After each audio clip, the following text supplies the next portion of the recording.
मुरादाबाद में फल विक्रेता जोनू की हत्या का खुलासा करते हुए एसपी सिटी अखिलेश भदौरिया ने कहा कि हत्यारे सुपर बाजार से जोनू को अगवा कर लाइन पार ले गए। यहां उसकी डंडे और बेल्टों से बेरहमी से पिटाई की गई। यही वो एरिया है जहां मंगलवार को दशहरे की वजह से सुबह से ही कड़ी चौकसी के साथ जगह जगह बैरिकेडिंग की गई थी।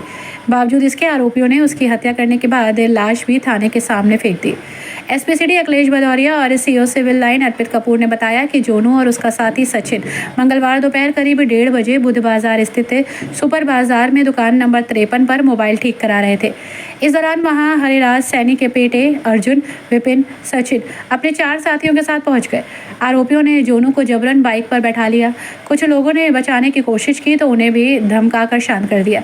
इसके बाद आरोपी उसे पीटते हुए लाइन पार ले गए, जहां छात्रावास के पास ही मुकेश डीजे वाले के यहां रखा गया। मोनू का आरोप है कि हरिराज यहां पहले से मौजूद था। सभी ने जोनू की पिटाई की और हत्या करने के बाद लाश थाने के सामने स्कूल के पीछे फेंक दी। एसपी सिटी द्वारा जोनू की हत्या का खुलासा कर दिया गया है। इतना ही नहीं, हत्यारोपी को भी गिरफ्तार किया जा चुका है। एसपी सिटी अखिलेश भदौरिया ने बताया कि जोनू की पूर्व में भी कुछ लोगों से रंजिश चली आ रही थी। जब उन लोगों ने जोनू को स्कूटी पर बैठा देखा तो वो भी अर्जुन के साथ हो गए। और एसपी सिटी ने बताया कि हत्या की वारदात को अंजाम देने वाले अर्जुन के बाकी साथियों को भी जल्द ही गिरफ्तार कर लिया जाएगा। दशहरे वाले दिन इन लोगों ने हत्या की वारदात को अंजाम दिया था और थाना मझौला के सामने एक स्कूल के पीछे शव फेंक कर आए थे। उन्होंने हत्या की विस्तार से जानकारी देते हुए बताया कि हत्यारोपी से आला कत्ले धारदार हथियार, लोहे की छड़ भी स्कूटी के साथ बरामद की जा चुकी है। और इस हत्या के खुलासे के दौरान CO civil line Arpit Kapoor और sub inspector Omkar Singh, head constable Deepak Kumar और शिव कुमार भी मौजूद रहे। मझौला क्षेत्र में 24/10 को जिस दिन दशहरा भी था, उस दिन एक युवक की एक डेड बॉडी मिली थी एक खेत में, एक स्कूल के पीछे, जिस पर उसकी गर्दन पर किसी धारदार हथियार से प्रहार किया गया था, जिसमें उसकी मृत्यु हो गई थी। मौके पर उसकी उस समय पहचान नहीं हो पाई थी और बाद में उस मृतक की पहचान जोनू के रूप में हुई थी, जो वही थाना मझौला क्षेत्र का रहने वाला था। इस संबंध में एक नामजद तहरीर दी गई थी परिजनों के द्वारा और इसमें अभियोग पंजीकृत किया गया था।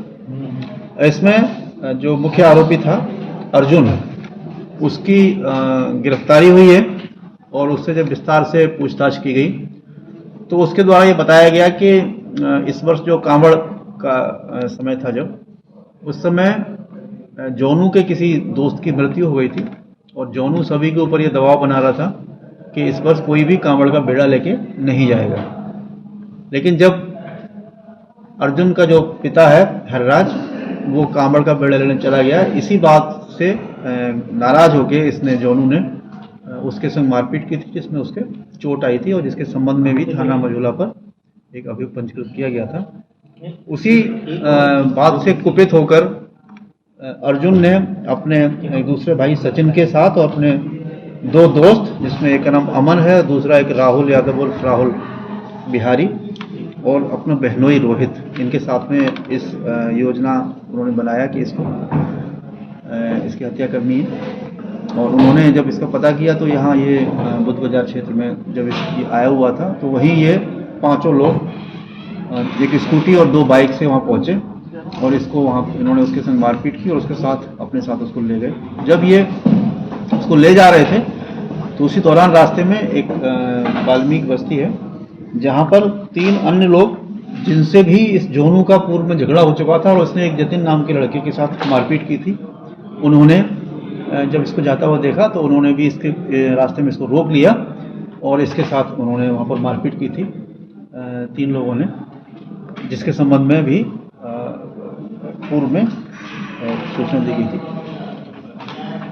तो वहाँ से जब उसके साथ मारपीट हुई, उसके बाद ये 5 लड़के जिन्होंने उसको बुध बाजार से लिया था, उसको घटना स्थल पर ले गए। उसके संग वहाँ उन्होंने पहले मारपीट की और फिर एक जो धारदार लोहे की पत्ती थी, उससे इस मृतक का उन्होंने गला रेत दिया, जिससे मौके पर इसकी मृत्यु हो गई। पूछताछ में वो आला कत्ल जो पत्ती लोहे की थी वो बरामद हुई है अर्जुन के कब्जे से। साथ ही एक 315 बोर का जो तमंचा है, एक कारतूस इसके पास से बरामद हुआ है और वो स्कूटी भी बरामद हुई है, जिससे वहाँ तक उसको बिठा के लेके आए। कितना अभी इसमें जैसा पूछताछ से इसने बताया है तो अभी इसमें 4 अभियुक्त जो घटना में सीधे तौर पर शामिल थे, मौके पर भी थे, वो अभी उनकी गिरफ्तारी शेष है। साथ ही जिन लोगों ने इसके साथ मारपीट की थी उन पर, हालांकि वो हत्या के अपराध में सम्मिलित नहीं थे, लेकिन उन्होंने इसके साथ मारपीट घटना की थी, तो संबंधित धाराओं में उनके विरुद्ध भी कार्रवाई